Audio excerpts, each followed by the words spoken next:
সংস্কার কাজ দ্রুত শেষ করে নির্বাচিত সরকারের কাছে ক্ষমতা হস্তান্তরের আহ্বান জানিয়েছেন জাতীয় নাগরিক কমিটি।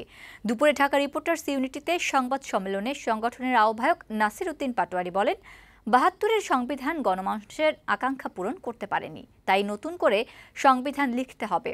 এ সময় সংগঠনের নেতারা বলেন, রাষ্ট্র সংস্কারে নতুন এই কমিটি গঠন করা হয়েছে, তবে সংস্কার কাজের জন্য অন্তর্বর্তীকালীন সরকারকে সময় বেঁধে দিতে রাজি নয় নাগরিক কমিটি। তারা বলেন, গণ অভ্যুত্থানকে ভিন্ন খাতে প্রবাহিত করার জন্য ধর্মীয় উপাসনালয়ে আক্রমণ করা হচ্ছে।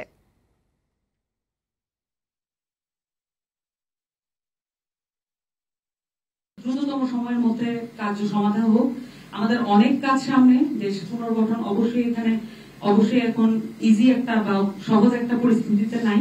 ক্যাম্পাসগুলোতে ছাত্র রাজনীতির ফরমেশন এবং রূপরেখা নিয়ে যে আলোচনা পর্যালোচনাগুলো চলছে, সেটা যখন ঠিক হয়ে যাবে, যারা গণতান্ত্রিক ছাত্র শক্তিতে থেকে গেছেন সেসব অবধি তারা এবং অন্য শিক্ষার্থীরা তারা মিলে তখন সে সিদ্ধান্ত নেবেন কিভাবে বাংলাদেশকে রক্ষা করা যায়, বাংলাদেশকে যে ছাত্র জনতার যে আকাঙ্ক্ষা ছিল সেটা অনুযায়ী গঠন করা যায়। সেই জন্যই এই পলিটিক্যাল ফিলোসফিটা নিয়ে কিন্তু আমরা নাগরিক কমিটির আত্মপ্রকাশ করেছি।